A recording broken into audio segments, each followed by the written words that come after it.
Drop it! You're playing with...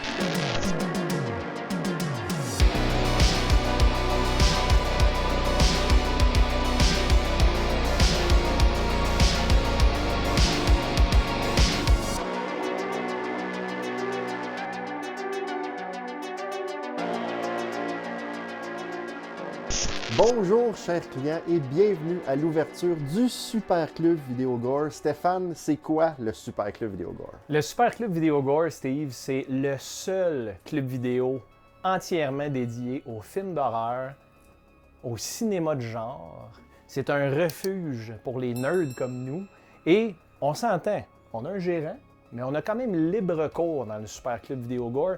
C'est nous qui run le show pour l'instant. Effectivement. Puis le show de cette semaine va être incroyable. On reçoit les deux filles du balado Captive. J'ai vraiment hâte de parler de leur nouveau livre.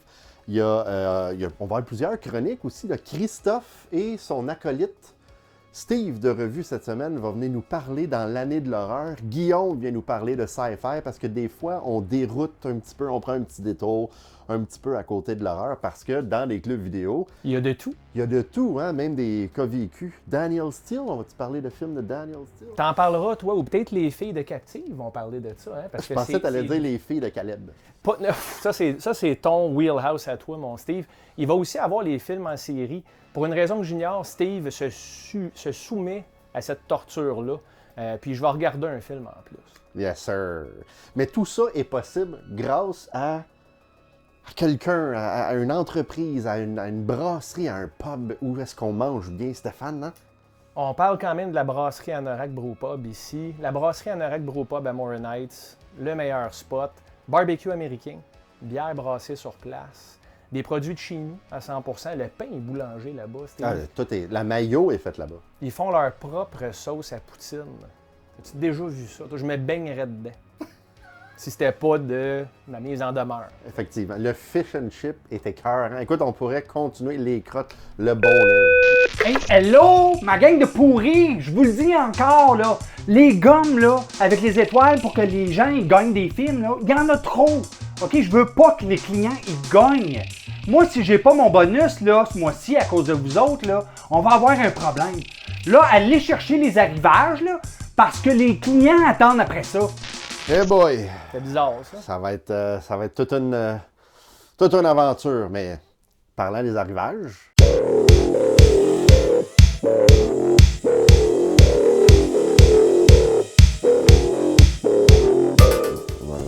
Quand même, hein? Des belles choses cette semaine qu'on reçoit, Stéphane. Tu me laisses commencer. Je te laisse commencer.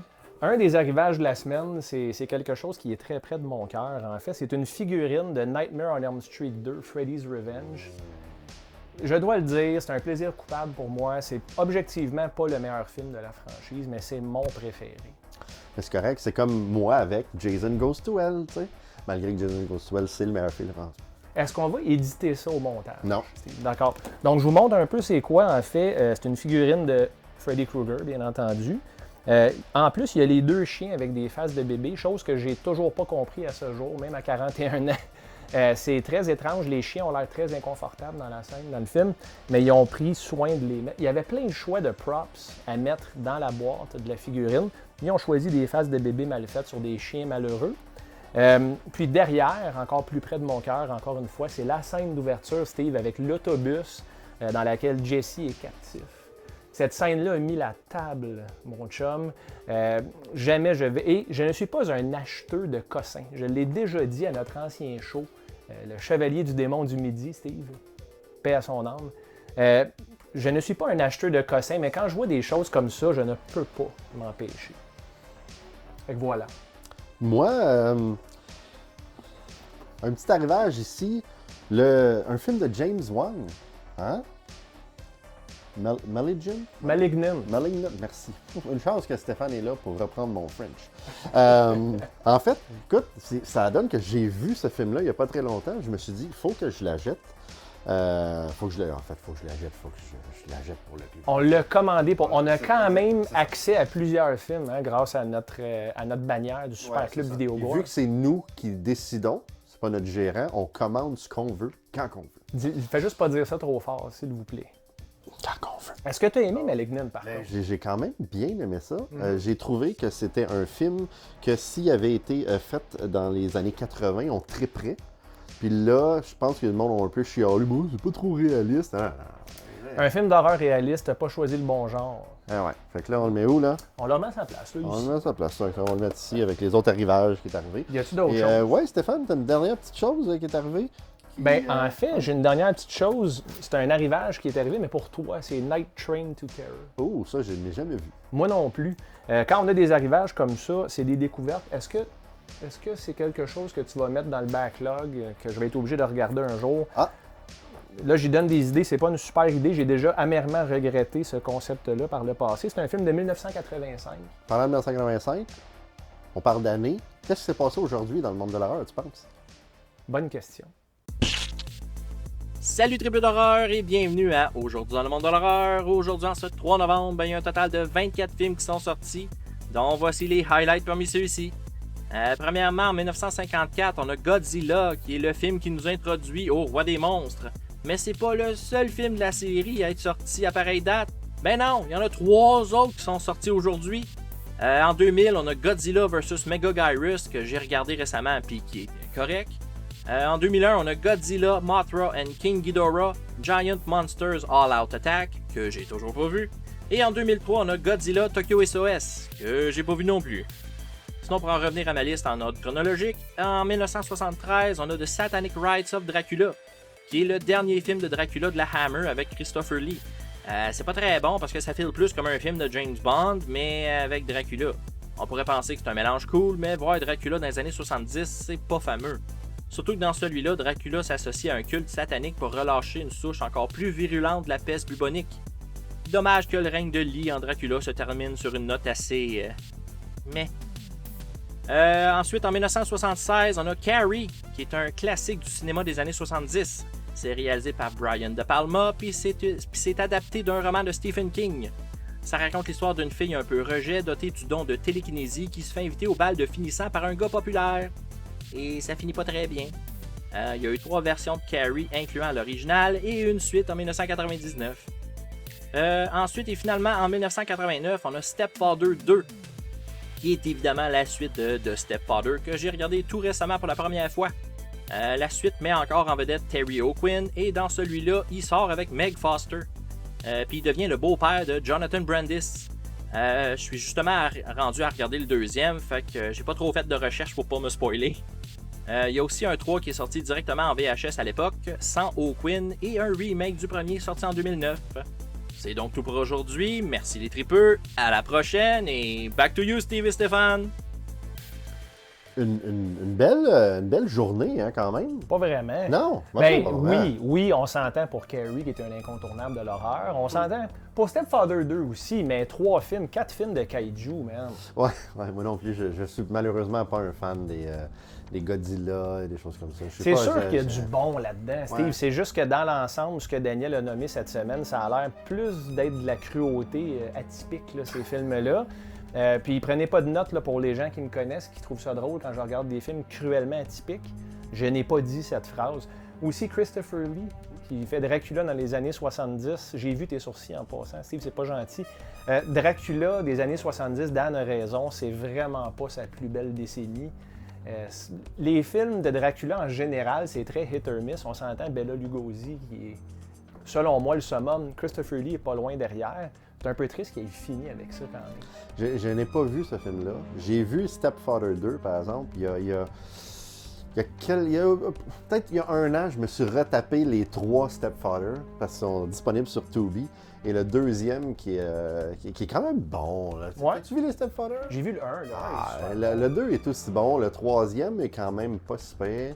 J'ai quand même aimé. Pour finir, c'est vrai que Carrie, tout le monde aime ce film-là. La preuve, si vous écoutez la soirée du hockey, tout le monde scandait son nom pendant 10 ans au Centre Bell. Carrie, Carrie, Carrie.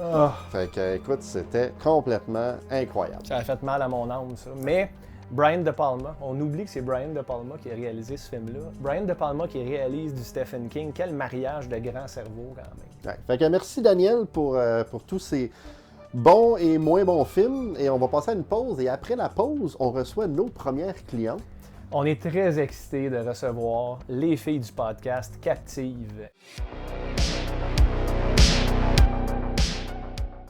Chers clients du Super Club Vidéo Gore, vous pouvez maintenant vous procurer le tout nouveau Blu-ray de la première saison de l'émission Sur la route de l'horreur. Rejoignez-les pour des voyages mémorables sur les lieux de tournage de films emblématiques, en plus de visiter des conventions d'horreur extraordinaires, tout en vous offrant des entrevues exclusives avec les légendes de l'industrie. La première saison de Sur la route de l'horreur, c'est 12 épisodes taillés sur mesure par des fans d'horreur pour les fans d'horreur.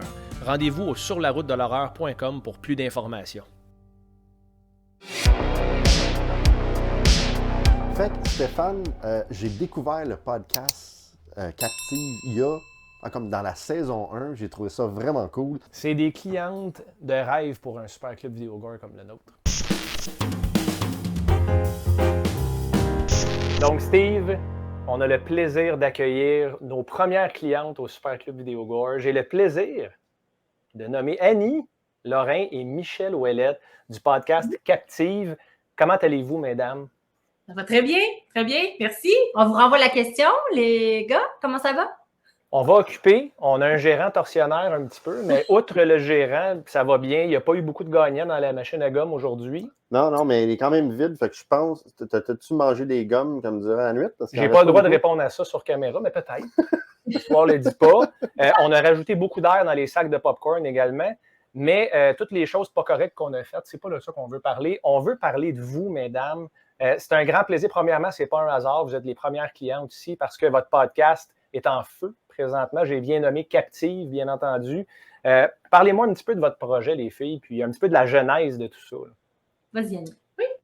Ben, en fait, Captive, pour ceux qui ne savent pas c'est quoi, a vu le jour en 2021. En fait, l'idée a germé en 2020. On a travaillé pendant 1 an sur la première saison. 2021, la sortie de la première saison. D'ailleurs, on était allé voir vos comparses de Sur la route de l'horreur. Vous nous aviez donné une belle tribune en tout début de carrière, si on veut. Bref, depuis ce temps-là, ben, on a le vent dans les voiles. On est à notre 3e saison qui vient tout juste de sortir avec toujours beaucoup d'action et beaucoup d'opportunités qui se pointent à nous. Donc, c'est quoi Captive? Rapidement, c'est un podcast True Crime. Tu veux faire la description? Tu veux que je continue? Ben ouais, j'embarque. Ouais, vas-y, embarque. Alors, on est deux. Évidemment, Annie s'occupe exclusivement des histoires juridiques qui ont marqué le Québec ou des histoires criminelles, en fait, qui ont marqué le Québec. Moi, pour ma part, je m'occupe exclusivement de l'irrésolu, donc beaucoup de disparitions. Et puis, chaque fois qu'on vient en studio, donc à peu près une fois aux 5 semaines, on arrive avec chacune notre cas qu'on a recherché, qui est secret, hein, soit disant passant. Annie ne sait pas sur quoi j'ai travaillé, moi, je ne sais pas sur quoi elle travaille. On s'installe en studio et puis on se raconte l'histoire souvent terrible qu'on est venu raconter. Voilà. Ça ne doit pas être évident quand même parce que les sujets desquels vous traitez, premièrement, c'est vrai.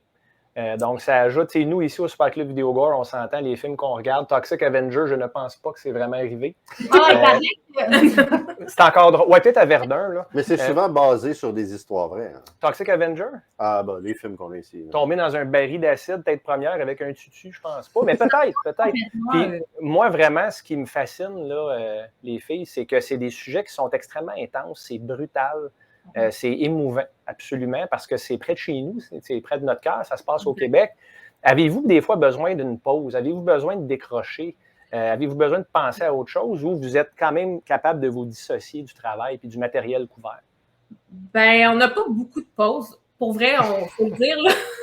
Parce qu'on travaille tout le temps, en fait. Parce qu'il faut savoir qu'on a des emplois respectifs à presque temps plein en dehors de notre projet de Captive. Fait on travaille, dès qu'on a un temps libre, en fait, on travaille sur le projet de Captive, que ce soit balado ou livre qu'on va parler tantôt. Fait c'est très difficile là, de se vider la tête. L'idée, c'est de ne pas consommer nécessairement de True Crime en dehors de nos périodes de rédaction, ce que je ne réussis pas vraiment à faire parce que j'aime ça quand même. Malheureusement, je suis plongée là-dedans quand même.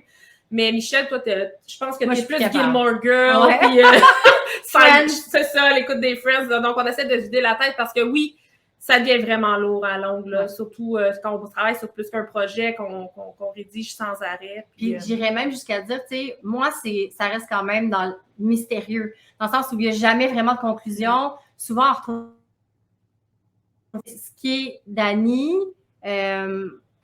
elle est confrontée à ces images-là absolument horribles, souvent de corps qui ont été découverts ou d'incendies ou des trucs comme ça. Donc, je dirais que c'est d'autant plus... Moi, je suis vraiment beaucoup plus confrontée à la peine des familles, tu sais, l'espèce de vide sidéral que ça laisse quand quelqu'un disparaît. C'est pas banal non plus, c'est très pesant. Moi, je suis vraiment la pleureuse du duo en plus. Fait que moi, je passe souvent une bonne partie de mes recherches en larmes, mais au moins, je suis pas confrontée à avoir à lire des descriptions de cadavres ou de crimes dans les détails. Donc, les deux. En même temps, je me dis, ce qui est disparition puis non résolu, c'est presque aussi brutal parce qu'il n'y a pas de finalité, il n'y a pas de conclusion. Tandis que oui, c'est sûr que les meurtres qui sont résolus, c'est tragique, mais au moins, on peut tourner la page. Je peux imaginer que des gens que ça fait 12 ans, 15 ans qui cherchent leur enfant, comment arrêter d'y penser? Écoute, juste d'en parler, c'est épouvantable. Ah, je sais.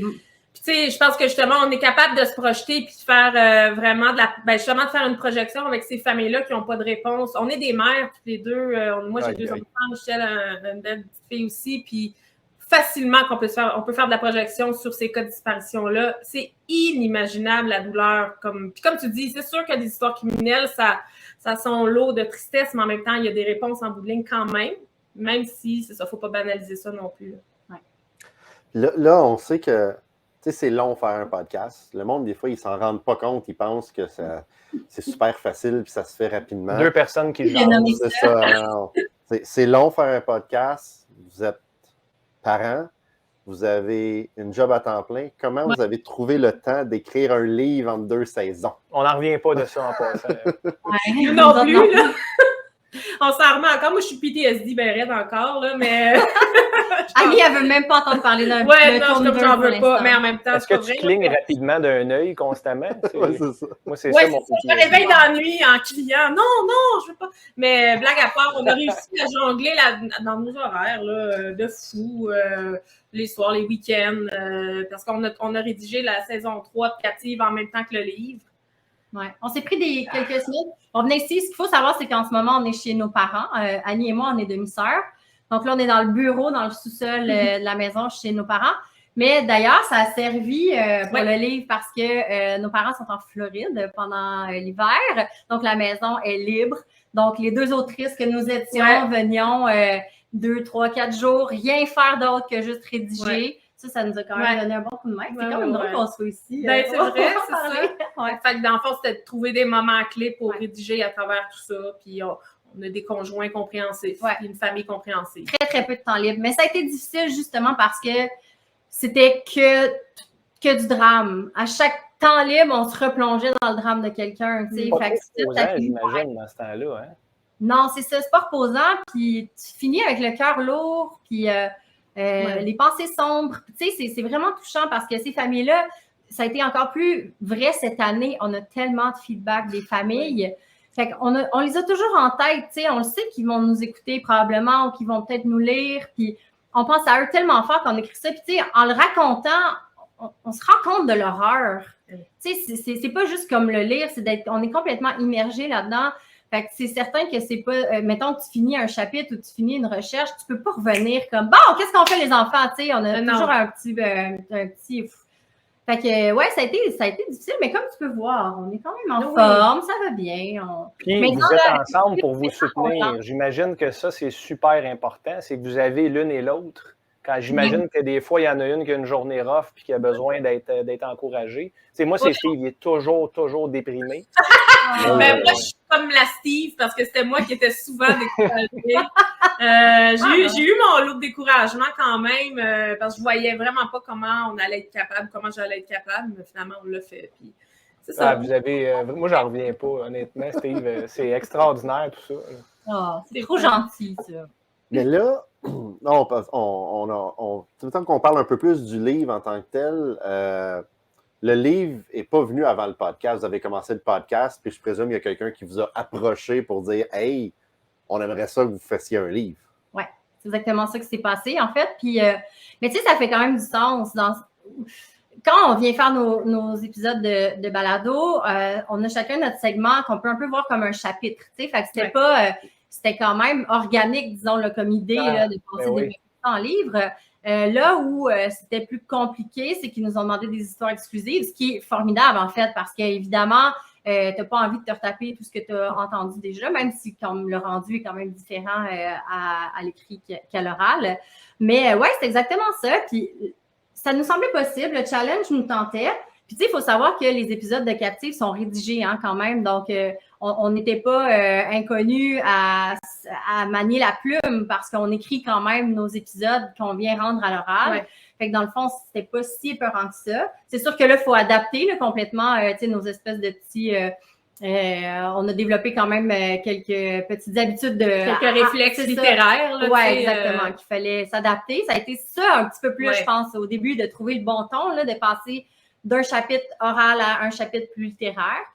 Puis c'est surtout qu'au balado, je m'adresse souvent à toi. Oui. Je parle aux jeunes, je raconte des faits, je parle à Michel pendant le balado. Là, dans le livre, on s'entend, c'est plus générique, on parle aux gens. Fait que là, il n'y avait pas l'interaction du balado entre Michel et moi, mais il y a quand même, on s'est vraiment approprié chacune de nos histoires. Chaque histoire est signée par moi ou Michel, donc on comprend qui a écrit le texte. On est vraiment capable de déterminer c'est qui parle, si on veut, qui... Juste qu'on n'entend pas tes... Oh non, mon ben Dieu! voyons donc! Non, c'est ça. Là, on n'entend pas mes réactions. Mais je suis sûre que tout le monde l'entend dans la tête. C'est ça, j'allais dire, parce que vous êtes très populaire présentement. Les gens savent c'est quoi Captive. Je pense que vous avez au-dessus d'1 million de téléchargements, là, vous m'avez dit. C'est spectaculaire. Vraiment, félicitations les filles. Puis, j'avais une question par rapport au club vidéo. Par contre, j'ai entendu à travers les branches, et je n'ai pas le droit de dire qui m'a donné cette information, que Annie a travaillé 4 ans dans un club vidéo. Donc, 1, est-ce que nos jobs sont en danger? Et 2, est-ce que tu retournerais travailler dans un club vidéo? Je pose la question, c'est pas qu'il y a de la place, là. C'est drôle, hein? Je te le jure que c'est vrai, là. Des fois, j'en rêve. Je rêve encore au système informatique super vieux, là. AS400. AS400. Tu sais, c'était comme DOS quasiment, là, jaune sur noir, là. C'est ça. Je sais pas comment l'expliquer. J'en rêve encore de mes rushs du samedi. C'est même pas des jokes. Je rêve encore que je travaille au club vidéo le samedi et qu'il y a un rush, tu sais, qu'il y a une file. C'est rien dans le fond quand il pense. Avec du recul, bon c'était vraiment quelque chose. Nous, on a la chance parce qu'on le vit encore, puis on travaille 75 heures semaine. C'est pas par choix. Comme je vous disais tantôt, on a un gérant qui est un petit peu excessif, mais non, attention, c'est pas vrai. Salut, c'est une blague. Ceci dit, moi, également, je travaillais dans le temps pour un compétiteur. Il y a 22 ans que je ne nommerai pas. Mais ce compétiteur-là, on avait notre lot de clients réguliers. Hein. Puis on se souviendra aussi qu'on brise des machines à popcorn sur ce show-là, mais on se souviendra aussi que nos clients réguliers venaient nous voir pour le choix du staff. Puis là, c'est cette expérience-là qui manque aujourd'hui, qui a plus avec Netflix ou Amazon Prime ou Disney+.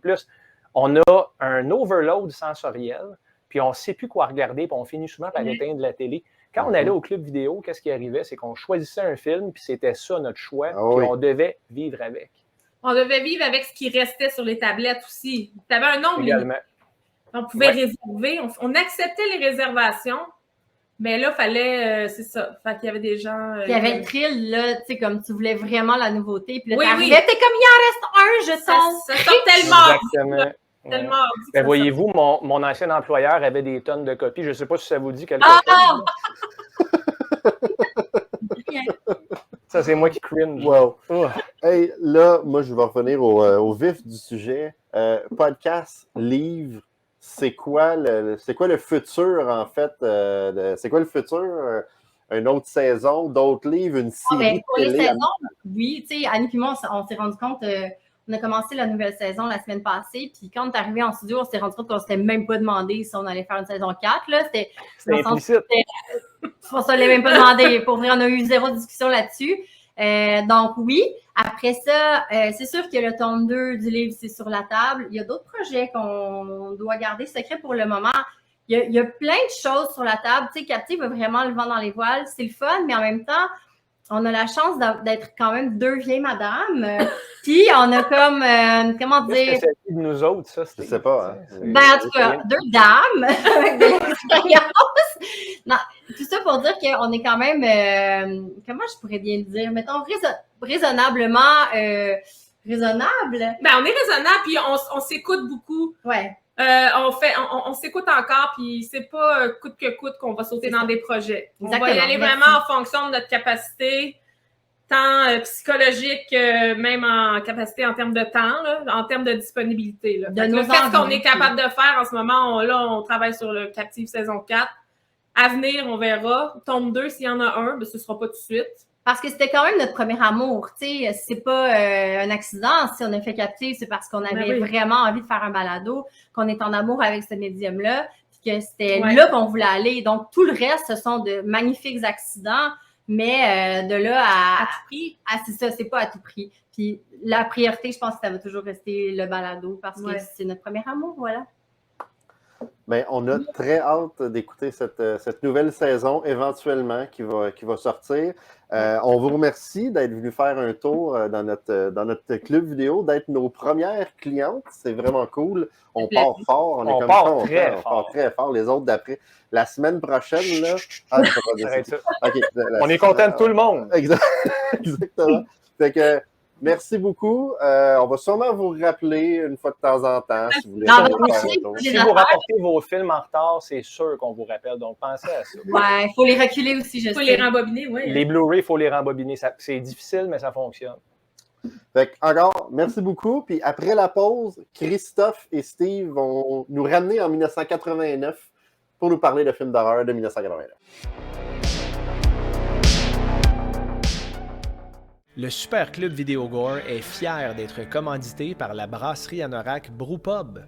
Située au cœur de Morin Heights, la brasserie Anorak Brewpub vous offre une grande sélection de délicieuses bières élaborées sur place, ainsi qu'un menu varié succulent de style barbecue américain.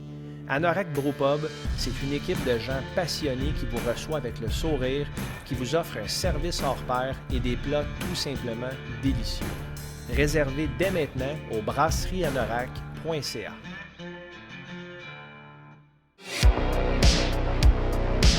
Stéphane, que faisais-tu en 1989? Moi, ce que je faisais en 1989, je regardais WrestleMania 5. On s'entend, le main event, c'était Macho Man contre Hulk Hogan. Mais, en 1989, Christophe et Steve, eux, ils faisaient de quoi de pas mal plus pertinent avec le Super Club Vidéogore. On s'en va les voir à l'instant. «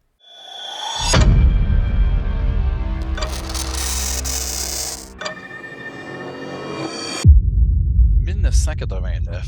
Hey, c'était une grosse année, pareil. Moi, j'aimais tellement ça, aller dans un club vidéo. Là.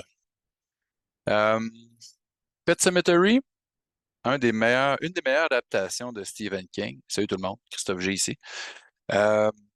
Mais c'est pas de celle-là que je veux parler, même si j'ai vraiment beaucoup aimé ce film-là. Puis Steve, je pense qu'il est pas mal fan aussi. Mary Lambert avait vraiment fait une super bonne job. Il y avait la toune aussi, Pet Sematary là, des Ramones. Super bon, mais c'est pas de ça que je veux parler. Évidemment, on ne parlera pas de Chérie, j'ai réduit les enfants, même si c'est quand même Stuart Gordon avec Brian Usna qui ont écrit ça. L'idée de base vient de les deux gars qui ont créé Reanimator. D'ailleurs, Brian Usna, c'est aussi le réalisateur de Society. Ça, j'ai vraiment aimé ça. Là. Ça, j'ai vu ça sur le tard. J'ai pas vu ça à l'époque, là, mais c'est tellement weird. Si vous avez pas vu ça, les amis, là, mais je veux pas parler de ce film-là non plus, parce qu'il y a trop de bons films qui sont sortis en 89. Ben, vous savez, j'étais un gros fan de David Cronenberg. Hein. The Fly 2, c'est cool, mais c'est pas The Fly 1. Même si Mick Garris, hein, l'adaptateur de Stephen King en série, a signé hein, à Christophe la pochette de The Fly 2, c'est pas si bon que ça. Eric Stoltz, là, c'est correct, là, mais c'est réalisé par Chris Wallace, le gars qui avait fait les effets spéciaux sur le 1, qui avait gagné des Oscars, mais c'est pas tout ça. Tout le monde s'entend pour dire que SOS Fantôme 2, c'est pas le meilleur. Mais moi, je l'écoute quand même une fois par année avec ma fille. Mais tu sais, c'est pas de ce film-là que je veux parler non plus. Puis je veux pas parler, surtout pas, là, de Swamp Thing 2 hein, avec Heather Locklear parce que tout le monde s'en calisse. Évidemment, The Howling, le premier de Joe Dante, moi, là, ça m'a foutu les jetons trop jeune. Le 5e, je pense que je l'ai juste dans ma collection. Je pense même pas l'avoir jamais vu. Ça a tellement l'air mauvais, réalisé par Neil Sundstrom. Un jour, peut-être, hein, quand j'aurai rien à faire, je vais faire comme Steve, puis je vais écouter des films que j'ai jamais vus de ma vie. C'est pas Halloween 5 non plus, correct, le 4 était mieux. Le 5e, Freddy, je suis pas mal fan de Freddy. Hein, j'ai des trucs de Freddy un peu partout dans la vie. Je suis fan de Nightmare on Elm Street, mais vraiment solide. Mais c'est pas de ce film-là que je veux vous parler, moi. C'est un film qui est sorti en 89 de Wes Craven, Shocker. Parce que Metal Maniac, hein, vous le savez, je suis fan de métal et de films d'horreur. Quelques années avant, il y avait eu Trick or Treat, qui était vraiment à l'intersection des deux. J'en ai déjà parlé sur le show, mais Shocker, Wes Craven, Shocker, avec Horace Pinker. Il essayait de se faire un nouveau Freddy. C'est pas réussi, hein? Il y en a eu juste un Shocker, même si c'était vraiment bien foutu. Mitch Pileggi, ça doit être comme ça que ça se prononce, il incarne le type qui se fait frire sur la chaise électrique au début, qui c'est un réparateur de TV puis de vidéos, puis il se réincarne en fait là, dans un circuit électrique. C'est complètement fou ce film-là, mais la soundtrack, elle est malade. Hein? C'est surtout pour la soundtrack qu'on écoute ça. Le film est cool. Il y a plein d'effets spéciaux vraiment le fun. Peter Berg, pas si bon que ça dans son rôle. Il fait pitié un peu même. Il est comme un peu, il a tout la même face. Mais on a Megadeth qui reprennent No More, Mr. Nice Guy d'Alice Cooper. Il y a vraiment full de bon stock. Il y a des gars de Kiss là-dessus. C'est trop bon. Donc, Shocker, moi, c'est ça ma recommandation pour l'année 1989. Hein, parce que Wes Craven, c'est un film qui est passé un peu en dessous du radar. Tu sais, le monde, ça n'a pas fonctionné tant que ça. Mais reste que c'est un bon petit slasher surnaturel. Puis, tu sais, c'est pas Freddy. Là. Freddy, le concept de nous hanter dans nos cauchemars, puis faire des cauchemars après avoir vu le film, ça marche encore aujourd'hui. Mais Shocker, là, quand t'es fan de rock puis de métal, là, c'est ça que ça te prend. Fait que si t'as jamais vu Shocker, cours au club vidéo, t'as loué ça, ou plutôt check ces plateformes ou ailleurs où c'est que tu veux. Donc, Shocker.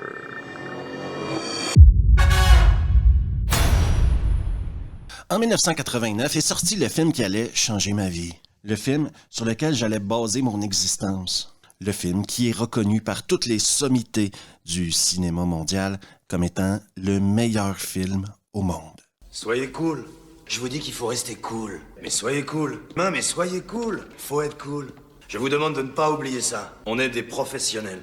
Mais Steve et Stéphane veulent pas qu'on parle de ce genre de film-là. Non, faut faire des films d'horreur. Donc, j'ai cherché un film d'horreur de 1989. Halloween 5? Non merci. Amityville 4? Je passe mon tour. La Mouche 2? Pas vraiment, non. Je voulais un film qui pue les années 80. Un film comme il s'en fait plus. Death Spa, an exercise in terror. Et Death Spa, c'est l'histoire de quoi? Excellente question. C'est d'abord et avant tout l'histoire du propriétaire d'un énorme fitness ou d'un Christ de gros gym. Faut déjà savoir que sa femme s'est suicidée en s'immolant et que le jumeau de sa femme travaille pour lui dans le département informatique. C'est lui qui est en charge du plus gros département informatique que vous avez jamais vu dans un fitness. Faut également savoir qu'un de ses partenaires d'affaires veut racheter tout ça et le foutre dehors. Donc si vous vous dites « ça a l'air compliqué ton histoire », et je vous ai rien dit encore. Son ancienne femme qui s'est suicidée va décider de posséder son frère jumeau, qui travaille pour le proprio. Donc oui, on est ici dans un film de possession. Le frère jumeau va commencer à utiliser l'ordinateur pour créer plein de problèmes dans le fitness. Et vous avez rien vu encore, parce que son partenaire véreux va également commencer à saboter des trucs dans le gym. Et l'histoire va encore plus loin que ça. Sa femme va finir par apparaître, genre en esprit, mais qui est apparemment capable d'interagir avec tout ce qui se passe dans son environnement. Et elle va être jalouse parce que le proprio, maintenant, il y a une nouvelle copine. Je vous le dis, une série de péripéties incroyables. Et si vous passez par-dessus cette histoire-là et que vous réussissez à comprendre ce qui se passe dans le film, et vous aurez le droit d'être diverti à travers toute cette épopée-là par des effets pratiques qui sont parfois corrects.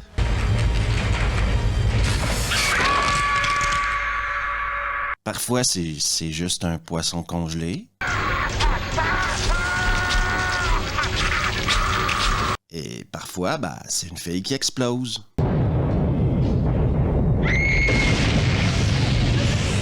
Et là, vous vous demandez sûrement, mais est-ce que tu nous le conseilles? Ça dépend. Quel est votre rapport avec les filles aveugles qui mangent des asperges? Quel est votre niveau de tolérance à la nudité gratuite? Combien de fois par semaine allez-vous au gym?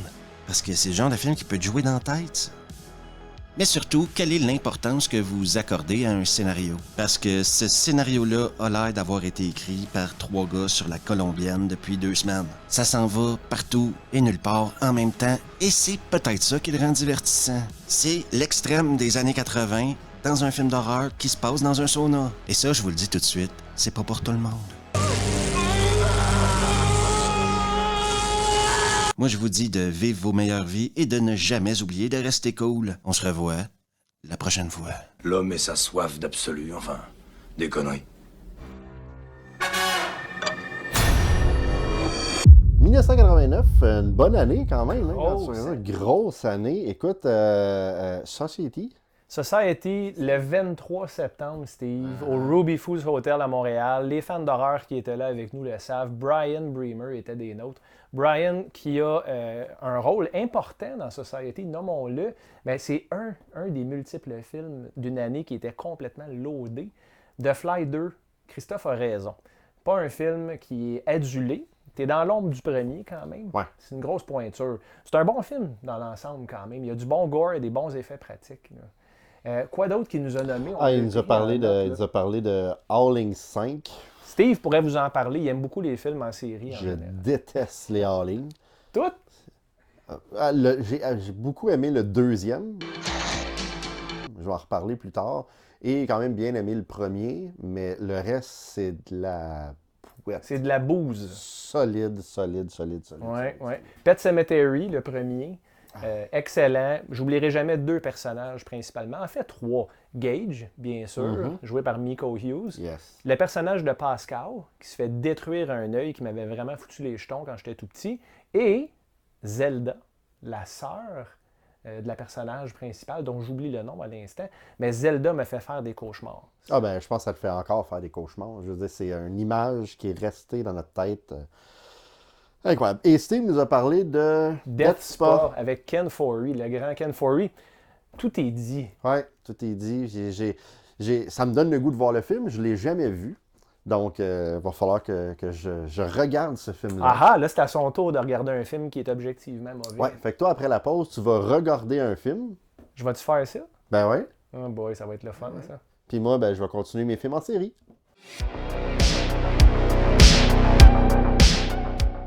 Chers clients du Super Club Vidéo Gore, je m'adresse à vous. Si vous aimez vos 2 commis et leur gérant et désirez que tout le monde garde son job, c'est simple. Votre soutien est le meilleur cadeau que vous pouvez nous offrir. Rendez-vous sur nos différentes pages de médias sociaux comme YouTube, Facebook et Instagram. Abonnez-vous au Super Club Vidéo Gore. Activez les notifications et mettez un beau petit pouce bleu sous nos publications. En plus, on est sur Spotify. Un petit review rapide, 5 étoiles et vos commentaires et le tour est joué. De cette façon, le Super Club Vidéo Gore va survivre bien plus longtemps que notre concurrence. Des tonnes de copies? Pfff! Laissez faire ça et venez nous voir. Chez nous, il n'y en a pas de frais de retard. Pour une raison qui m'échappe, t'aimes beaucoup regarder des films en série, mais on dirait que tu te concentres sur des séries mauvaises. Mais ça c'est de ta faute, hein, si j'ai regardé les Hellraiser. Fait longtemps qu'il dit ça, puis c'est pas vrai, c'est pas moi qui le torture. Pinhead torture ses victimes, moi j'ai rien à voir là-dedans. Silence sur le plateau. À 3, 2, 1, et action! OK, Hellraiser Revelation, c'est le 9e film de la série. Et pour l'instant, je vais te dire que c'est le pire, c'est épouvantable. Ouais? Crime! Qui l'eût cru? Non, sincèrement, j'ai quand même apprécié les autres. Je trouve que le premier film, c'est un classique qui est très bon. J'ai beaucoup aimé le deuxième. Le troisième, j'ai trouvé correct. Ça commence à se gâcher à partir du quatrième. Là, j'ai les ai ici. Là. Et on dirait qu'ils les ont mis dans un bundle en disant peu importe ceux que vous regardez après, ça dérange pas. Bloodline est quand même intéressant parce que c'est une suite directe au troisième. Mais ensuite, le reste, là, vous pouvez écouter ça dans le désordre, n'importe comment. Ça marche pas pantoute. Vous pouvez ou vous pouvez ne pas écouter ça aussi. Oui, mais c'est meilleur que les Howling. Si vous avez une série à choisir entre Howling et Hellraiser, allez-y pour Hellraiser. Mais là, je vais me concentrer sur Revelation. C'est un direct to DVD hyper cheap. Et en fait, j'étais comme, ça a bien l'air cheap. J'ai été lire sur le film. Savais-tu, Stéphane, que ce film-là a été fait pour la simple et bonne raison que s'il sortait pas un nouveau film d'Hellraiser, Dimension, hein, elle allait perdre les droits. Fait qu'ils ont écrit le scénario sur un coin de table et ça paraît en tabarouette. Ouais. Ils ont trouvé Pinhead, l'acteur, sur un coin de table aussi. Non, mais en fait, ils ont reaché out là, à Doug Bradley. Doug Bradley a lu le scénario et fait, vous voulez tourner ça dans 2 semaines, il n'y en a pas question. Puis là, ils devaient tourner le film, sinon ils perdaient les droits. Fait qu'ils ont été chercher un autre acteur, un autre Pinhead, qui est vraiment laid. On le voit, c'est la pochette en plus. Il fait de la rétention d'eau. Le gars, il mange trop de Tostitos. Clairement, il boit pas d'eau. Il a beaucoup de rétention de sel dans le visage. Pas le goût de faire du body shaming, mais je vais en faire en tabarnak pareil. Hey, au secours! Non, au secours. L'histoire aussi, c'est comme ces 2 amis qui décident de partir en cavale pour aller faire le party. Et 1 an plus tard, c'est leur famille qui ont une boîte avec... ils sont disparus ou sont morts, ils ne savent pas trop. Et il y a une cassette vidéo et un puzzle box qui est à l'intérieur. Fait que là, il y a plein d'affaires comme found footage qui est filmé. Là, tu te rends compte que dans les 2 amis, il y en a un que c'est le frère de la fille, puis l'autre c'est son chum, mais c'est très pas clair à savoir lequel est lequel. Et c'est soit que c'est vraiment mal écrit, ou sinon il n'y avait pas pantoute mon attention. Mais à some point, quand un des 2 revient, je pensais que la fille, elle embrassait son propre frère, en fin de compte, c'est son chum. C'est une histoire d'une famille en Louisiane, finalement. C'est exactement ça. C'est vraiment dur à suivre. Le film est filmé en genre mini-DV dans un 8 clos. Aïe aïe, j'en vendais avant des cassettes mini-DV. Ouais, pour l'instant, c'est le pire de la série. Et la fin est terrible. En fait, la fin, le film finit, puis tu te dis, OK, comme le prochain film, ça va être une suite directe. Ça va commencer, genre, la journée d'après ou la seconde après ou quoi que ce soit. Fait que j'ai hâte de découvrir ça, parce que le prochain que je vais regarder, hein, Hellraiser Judgment, ouais, que j'ai entendu parler qui était quand même bien. D'après moi, ils se sentaient coupables d'avoir produit cette merde, là. Fait qu'ils se sont mis là-dessus. Fait que je vais regarder ça. Ça a l'air d'une suite directe. Mais comme je te dis, pour l'instant, si tu me donnes le choix entre les Hellraiser et les Howling, j'y vais avec les Hellraiser. Ça veut dire... Ah ouais. Malgré ça? Malgré ça. Ben celui-là, malgré qu'il est mauvais, est quand même mieux que plusieurs mauvais Howling. Aïe, ça doit vraiment être infect. Tantôt, Christophe parlait de Howling 5. Puis il Ouais. a dit, on parlera pas de ça, tout le monde s'en calisse. Il a jamais eu plus raison. C'est ça. Fait que moi, j'ai regardé ça. Moi, je veux savoir, Stéphane, qu'est-ce que t'as regardé? Hey, toi, regarde-moi ça. Alors, mon Stéphane, cette merveilleuse artwork, cette merveilleuse pochette m'a inspiré à te dire, Steph, faut que tu regardes Uninvited. Quand on a fini Le Chevalier du Démon du Midi, je pensais que Steve allait m'épargner. On est supposé être des amis, on est des commis, on travaille pour un gérant tortionnaire. Mais ceci dit, je me dis au moins j'ai un certain bastion là, d'espoir. Steve, il me fera pas mal. T'sais. Puis il commence notre premier shift au Super Club Vidéo Gore en me forçant à regarder Uninvited. Pourquoi t'as fait ça? Je le sais pas. C'est de la torture cruelle. C'est un film de 1987, présenté par, et c'est la première shot du film, Amazing Movies. Je ne sais pas si c'est de l'autodérision. Okay? On s'entend que présentement, j'en fais de l'autodérision juste en parlant de ce document-là. Amazing Movies, j'ai juste dit à voix haute « Hey boy ». Il n'y avait rien là encore. Il ne s'était rien passé. Mais Steve m'a montré la pochette. Hein? Tu m'as montré la pochette à notre dernier épisode, puis du Chevalier du Démon. Tu as dit, regarde ça, la pochette que j'ai trouvée, puis j'ai essayé de fermer mes yeux, puis tu sais. Mais là, attends, c'est parce que j'aurais pu jouer avec toi, parce que j'aurais pu te montrer la pochette que Vinegar Syndrome ont faite. Quand même, ça c'est quand même un peu plus beau. Ouais. On s'entend que ça a le tout d'un film des années 80, puis c'est dans le prime. 87, c'est une grosse année aussi. Moi, j'avais 5 ans. Puis les films d'horreur trash comme ça, sans budget, avec des idées clairement élaborées sur la cocaïne, il y en avait plein. Puis il y en avait qui étaient meilleurs que d'autres. Dans le fond, le scénario de ça, c'est très simple. C'est un chat infecté avec un virus génétiquement modifié dans un labo. Pourquoi ils font ça, c'est pas expliqué du tout, bien entendu, mais ils essayent d'injecter avec une seringue du Party Expert, là, avec de la confiture aux fraises dedans, un pauvre chat caramel. Puis ce chat-là, immédiatement, il y a un zoom, une shot rapprochée de sa face, extrêmement mal faite en feutre. Puis il est pas content, le chat. Puis là, il s'évade du labo. Là, on a plusieurs problèmes. Premièrement, les acteurs qui sont là, on s'entend, là, c'est des figurants ou presque. Les agents de sécurité, les médecins, les scientifiques qui font partie du labo regardent la caméra, okay, à plusieurs shots. Ils regardent la caméra, puis là, ils, fuck. Puis là, ils se rendent compte. Ils n'ont même pas daigné reprendre la scène. Ils ont dit, regarde, on va le laisser, ça peut pas être pire que le reste. Ce qui est le fun dans ce film-là, il y a 2 acteurs connus. Les autres, je les nommerai pas. Il y a George Kennedy, qui jouait dans Naked Gun, qui était le collègue à Leslie Nielsen. Le bon vieux George. Le bon vieux George, qui a l'air écœuré de sa vie solidement dans ce film-là. Et un choix sentimental, j'en ai parlé tantôt du film Nightmare on Elm Street 2, Clu Gulager, qui joue le père de Jesse, et qui joue également dans Return of the Living Dead. La scène du bat de baseball qui décapite un zombie. Moi, Clu Gulager, je l'adore, il est tordant dans ce film-là. Le chat qui est infecté du virus, Steve, que je te parlais, se rend sur un yacht dans les Caraïbes. Donc, c'est un peu comme Jason Takes Manhattan, mais avec un chat mal fait à la place. Le chat arrive et c'est des mafieux, imagine-toi donc, c'est des gangsters sur le bateau. Puis, le chat est comme avec eux dans un huis clos sur la mer des Caraïbes. Donc, je suis sûr que le tournage est extraordinaire. Par contre, l'écoute n'était pas extraordinaire. L'autre problème, Steve, c'est tourné en 4:3. Ben, en fait, c'est filmé en widescreen puis c'est adapté initialement pour une télé 4:3. Ce qui est très drôle avec ça. Mais là, c'est parce que tu as vu le DVD. Exactement. Sûrement que si tu avais vu le Blu-ray de Vinegar Syndrome. Ben non, ça devait être comme un beau widescreen. C'est ça que je dis, en fait, c'est que l'original a été shoté 4:3, mais ce que j'ai regardé était en widescreen. Et le problème avec ça, c'est que le chat, dans un 4:3, ils disent « OK, ça c'est coupé, puis ça c'est coupé, on verra pas les cascadeurs. » On voit le bras du gars qui manipule la marionnette du chat dans l'anus.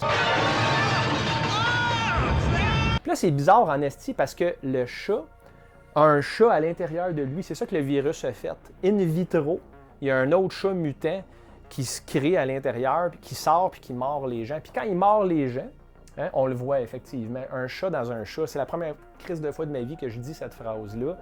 Le chat il est en fucking ravage sur le bateau. Puis c'était un gros party de bananes. Okay? Ça veut pas dire que c'est des gars qui croisent le fer. Là. C'est pas de ça que je parle. Tout le monde mange des bananes. C'est des fucking gangsters avec des bananes. Il y a quelque chose qui détonne peut-être un petit peu. C'est étrange à tout point, Steve. C'est quand même plaisant d'en parler, par contre, parce que c'est tout un trip d'acide, ce film-là. Il y a une des personnages qui s'entraîne avec un One Piece des années 80, comme on voyait, là. Un One Piece en spandex, puis elle fait une genre de routine de gymnastique avec un VHS, okay, sur le bateau. Okay. Et là, il y a beaucoup de suggestions de viol. Puis c'est casual, tu sais. Un des gangsters s'approche, puis il dit « Honnêtement, j'ai vraiment envie de te mater, j'ai envie de te toucher un peu partout. » Puis c'est très malaisant. Puis rapidement, cette scène-là dégénère en un autre gangster qui fait « Qu'est-ce qui se passe ici? » Et ils se mettent à se tirer dessus. Dans le bateau. Mais il veut défendre la pauvre demoiselle? Ouais. Bon. Mais à coup d'arme à feu, pendant qu'il y a un chat dans un chat sur un bateau, me semble, c'est étrange. Une histoire de félin. Hein? Exact, oui, c'est ça. Un échange de félins. Un échange? Ah oui, c'est un échange. Un échange de félins. Ed Hawkins, en fait, qui est le nom du personnage de George Kennedy dans Naked Gun, se fait enfanter par le chat. Il se fait mordre, puis on dirait qu'il devient enceinte. son cou se met à faire des bulles à une certaine place, OK? Puis là, j'étais, OK, le chat va littéralement sortir de sa gorge. Mais non, ils ont juste eu assez de budget pour faire une petite maquette de bulles. Puis là, tout redevient à la normale. Et il crève. Sans fucking impact. Là, lui, c'est parce que son cachet était épuisé. Puis il dit, boy, 3 minutes de trop, là, tuez-moi. Là. Mettez-moi de quoi dans le cou, mettez des petites bulles. Puis la scène, c'est débile, man. Ça transitionne vers George Kennedy enrobé dans des couvertes, puis il se fait juste crisser par-dessus bord, tu sais. C'est incroyable, là. Puis j'avais même pas le temps d'apprécier George Kennedy qui crève, qui était déjà au large. Tu comprends? C'est très, très étrange. Il y a une belle scène, par contre. Moi, je l'ai appelé le dude blond, parce que je refuse de nommer les acteurs dans ce film-là. Se fait défigurer par le chat. Encore une fois, le budget des effets pratiques, il devait être rendu à peu près à 300$. Fait qu'il devait arriver au bout là, de leur peine pas mal. Il se fait déchirer le visage, il agonise un peu, puis il meurt de façon sans impact. Puis, quoi d'autre qui se passe avec ça?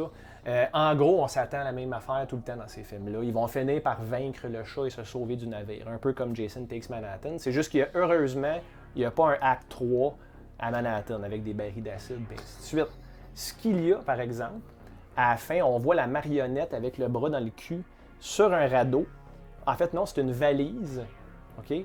La marionnette est sur une valise puis elle flotte au large.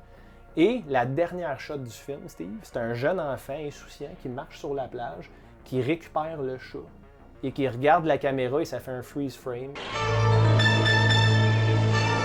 Et ça zoome dessus, comme si quelqu'un allait être angoissé de ça. Comme la fin de Rocky, là, quand il court, puis qu'il saute, puis... Exact. Même impact cinématographique, même importance aussi. Donc voilà pour Uninvited, le premier Regarde-moi ça du Super Club Vidéo Gore. OK, mais là... Attends, parce que plus que t'en parles, plus que je trouve que ça a l'air vraiment cool à regarder. Mais t'as pas l'air d'avoir... Écoute, tu lui donnes combien d'yeux à ce film-là? Steve, en fait, je vais vous dire, en toute franchise, il avait envie que je souffle. Il me l'a même dit quand il m'a recommandé le film The Uninvited. J'ai adoré ça. C'était excellent. Pour de vrai? Ah oui. Oui, parce que c'était un film qui faisait pas de référence à lui-même. Donc, c'était pas un film qui se regardait dans le miroir avec des clins d'œil en disant « Je le sais que je suis poche, mais... » je l'assume, là, puis ça va être... Non, ce film-là a essayé de faire de quoi? On s'entend que la scène avec Clu Gulager, George Kennedy qui se fait tuer étrangement, ils ont eu du fun sur le plateau, tu sais. Ouais. Mais reste que le film a essayé. Avec la shot de la fin, là, c'était pas une blague, là, il essayait de nous faire peur. Puis moi, des So Bad It's Good, quand c'est fait comme ça, ça me plaît. Donc, je vais lui donner pour le premier Regarde-moi ça, 2,5 yeux sur 5. C'est quand même pas pire, ça, 2,5. Si on regarde l'historique, allez voir l'historique qu'on avait avec le Chevalier du Démon. 40 épisodes, hein? Oui. Puis il n'y a pas eu beaucoup de films qui ont eu des 2,5 et en haut. C'est quand même intéressant. En fait, t'as complètement tort parce que 2,5 est le rating que j'ai le plus donné. Fait que sur ça... Honnêtement... On a parlé de notre gérant tantôt, là, en espérant qu'il nous saque patience. Pour l'instant, oui. J'ai envie qu'on aille voir un gars qu'on connaît bien, qui a envie de nous parler de films de science-fiction. Puis j'ai nommé la chronique « Espace-temps ».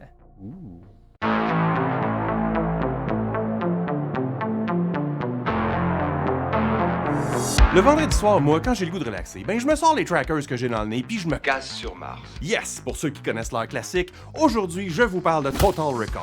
Pas celui avec Colin Farrell, celui de 1990 avec Schwarzy au sommet de sa gloire.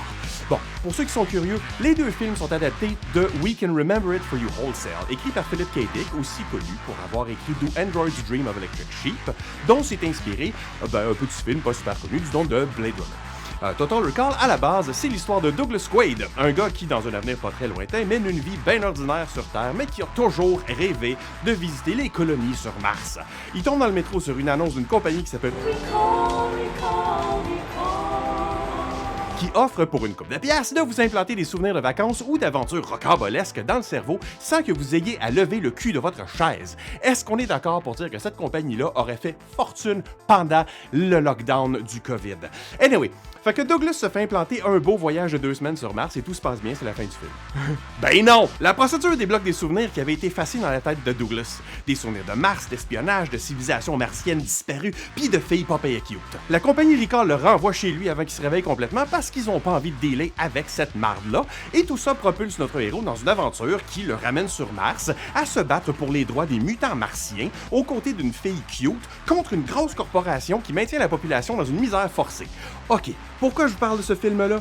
Ben parce que c'est franchement un film que je pourrais écouter en boucle pendant 2 semaines. Tellement c'est du bonbon. C'était l'époque délicieuse des films de sci-fi qui ne faisaient pas partie de franchises ultra épuisées, reposant sur du lore tentaculaire qui part des guéguerres sur les internets. À la première écoute, t'embarques dans Total Recall comme t'embarques dans un nouveau manège à la ronde. Est-ce que ça va changer ta vie et te laisser une meilleure personne avec une compréhension approfondie de l'art cinématographique? Non! Est-ce que tu vas rire, crier, applaudir, avoir du gros fun noir, puis finir la ride en criant « Encore! J'en veux encore! Fuck yeah! » Parce que pendant 113 minutes, le réalisateur Paul Verhoeven et Schwarzy vous amènent dans un délire de mindfuck, d'action, de muscles, de cossins qui ont vraiment pas l'air le fun, d'un chauffeur de taxi ultra creepy qui pourrait fitter dans un film d'horreur, de one-liners impeccables, parfois livrés par Michael Ironside, d'effets spéciaux décapants, de bras tranchés, de cette actrice-là qui a remarqué l'histoire avec une seule phrase, de filles avec 3 totons, de mutants dégoulinant de Burke, d'encore plus de mindfuck, de technologie extraterrestre, puis d'un happy ending qui fait douter de la réalité parce qu'au final, c'est pas Douglas Quaid qui vient de se faire implanter les souvenirs d'une estie d'aventure écœurante, c'est toi. Fait que c'est pas déjà fait là, rends-toi service, embarque dans ton char, va chez Recall tout de suite te faire laver le cerveau. Bonne écoute. Wow, c'est vrai que tellement un bon film. Total Recall, tu sais, c'est le genre de film... C'est avec Colin Farrell, man. Fais pas ça. C'est celle-là, le vrai, là. Ah, acheté chez Walmart à 5 $. Un commanditaire? Non, pas encore. Pas encore. On n'est pas rendu là. Mais Guillaume, merci pour Espace-Temps. J'adore ça. Total Recall, non seulement Schwarzy, mais Sharon Stone. Oui, Sharon Michael Stone. Ironside, Montreal's Own. C'est ce duo de bad guys-là est écœurant. J'ai regardé ce film-là, c'est impossible de savoir combien de fois, mais trop souvent. Puis ça a marqué mon imaginaire. Et c'est un film que si tu fais regarder à quelqu'un en 2023, ça vieillit très bien.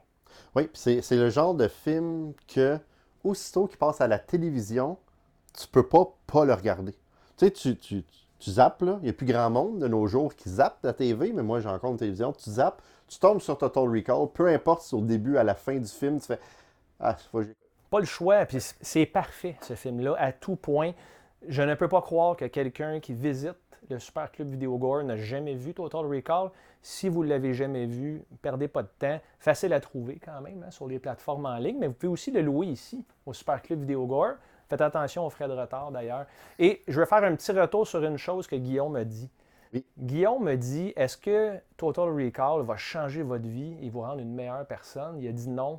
J'aimerais le reprendre. Oui, vous allez être une meilleure personne après avoir vu Total Recall.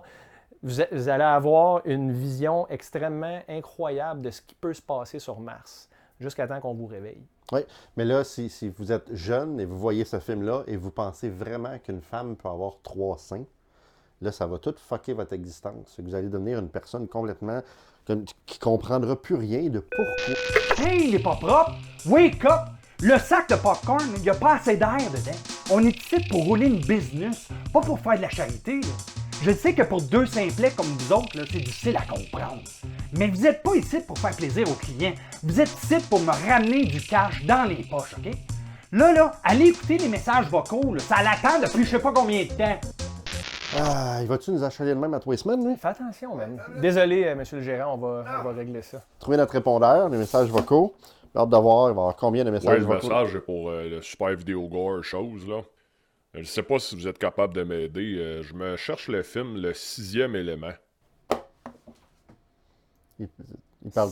5e élément, me semble? Ou 6e sens. Ah, le 6e, c'est probablement le 6e. Ouais, ou le 5e élément, je sais pas. Je suis vraiment pas sûr si c'est ça le titre, là. C'est un film avec Bruce Willis, en tout cas. Rappelez-moi. OK. Écoute, je veux juste dire au gérant, on aurait peut-être dû laisser le message dans la boîte, finalement. Ça doit être Jean-Guy. Ça doit être Jean-Guy. Je suis sûr que c'est Jean-Guy. Tu penses? Ah, je suis sûr que c'est Jean-Guy. Mais bon, dernière chose. J'espère juste qu'il rappelle pas. Là, on est sur le bord du close, fait que la boîte de retour.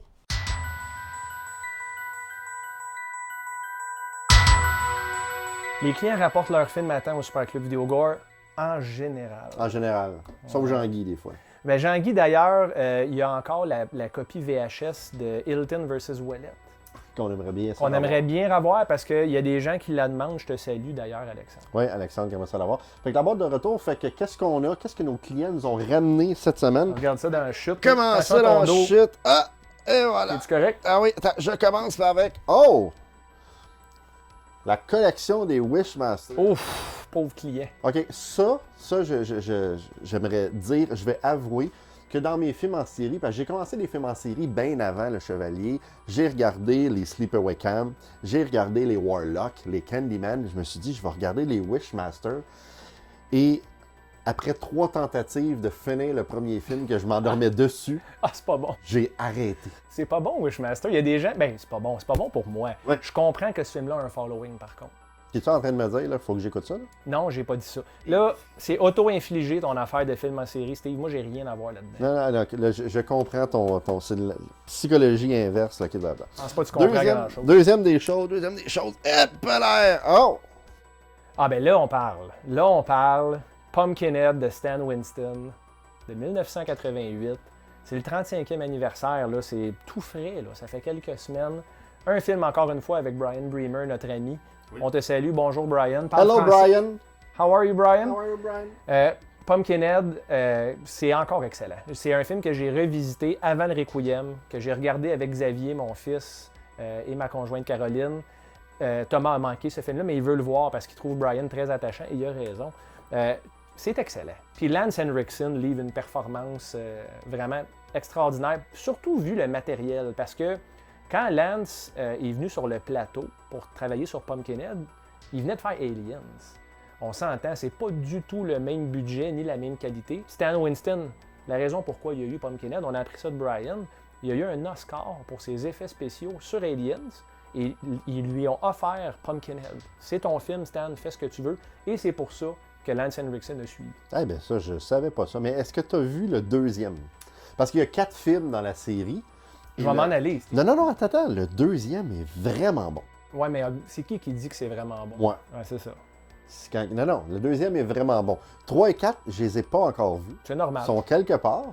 Éventuellement, en série, on va regarder ça. Ça vaut vraiment la peine. Puis je peux pas assez le dire, Pumpkinhead, c'est pas juste un choix sentimental. C'est un film culte qui a très bien vieilli dans l'ensemble. 3e film, on a juste loué 3 films cette semaine. Bon, non, hier. Oui, c'est 24 heures, là, une location. C'est quoi ça? Madhouse, Let the Insanity Begins. J'ai aucune idée c'est quoi ce film-là. Je crois que je l'ai vu il y a très longtemps.